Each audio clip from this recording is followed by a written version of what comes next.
வணக்கம். இப்போ இந்த வீடியோ ப்ரெசன்டேஷனில் நம்ம MCX காப்பர் மார்க்கெட்டில் இன்றைக்கி எப்படி ட்ரேட் பண்ணலாம் அப்படின்றத பற்றி பார்க்குறதுக்கு முன்னாடி நேற்று மார்க்கெட்டில் என்ன நடந்தது, நம்ம என்ன எதிர்பார்த்தோம் அப்படின்றத பற்றி பார்க்கலாம். நீங்கள் பார்த்துட்ருக்கிறது காப்பரோட 7 நிமிஷம் கேண்டில் ஸ்டிக் சார்ட். இந்த கேண்டில் ஸ்டிக் தான் நேற்று மார்க்கெட்டோட ப்ரைஸ் ஓப்பனிங் 377.5 பக்கமாக ஓப்பன் ஆகிருக்கு காப்பர் மார்க்கெட். நம்ம என்ன எதிர்பார்த்தோம்னா 382 ரெசிஸ்டன்ஸாக வச்சு மார்க்கெட் டவுன் ட்ரெண்டுக்கு சாதகமாக இருக்கும்னு எதிர்பார்த்தோம். ப்ரைஸ் ஓப்பன் ஆனதுலேருந்து மார்க்கெட் சைடாக தான் மூவ் ஆகிட்டு இருந்தது. 378 ரெசிஸ்டன்ஸ் எடுத்து மார்க்கெட் சரிவை சந்திச்சு 377 வரைக்கும் வந்து கீழே தான் க்ளோஸ் ஆகிருக்கு. மிகப்பெரிய ஏற்ற இறக்கம் இல்லை. இருந்தாலும் மார்க்கெட்டோட க்ளோசிங் வந்து நேற்று மார்க்கெட் ஓப்பனிங் முன்னாடி நாள் மார்க்கெட் க்ளோசிங் எல்லாத்துக்கும் கீழே க்ளோஸ் ஆனது ஓரளவு பாசிட்டிவான விஷயமா அமையுது செல்லர்ஸ்க்கு.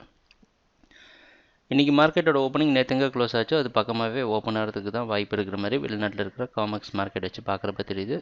சொல்லப்போனால் இது ஒரு தொடர்ச்சியாக தான் அமையுது. நம்ம ட்ரேடிங் திட்டத்தில் மாற்றமில்லை. தொடர்ந்து மார்க்கெட்டை 382 ரெசிஸ்டன்ஸாக வச்சு டவுன் ட்ரெண்டுக்கு சாதகமாக இருந்து 72 மற்றும் 366.6 வரைக்கும் கீழே வரும்ன்றது தான் நம்மளோட எதிர்பார்ப்பு. ட்ரேடிங் நடக்கிறப்ப பார்ப்போம் என்னென்ன மாற்றங்கள் வருதுன்னு எங்கள் வீடியோ ப்ரெசன்டேஷனை தொடர்ந்து பார்த்துட்டு வந்ததுக்கு மிக்க நன்றி, மகிழ்ச்சி, வணக்கம்.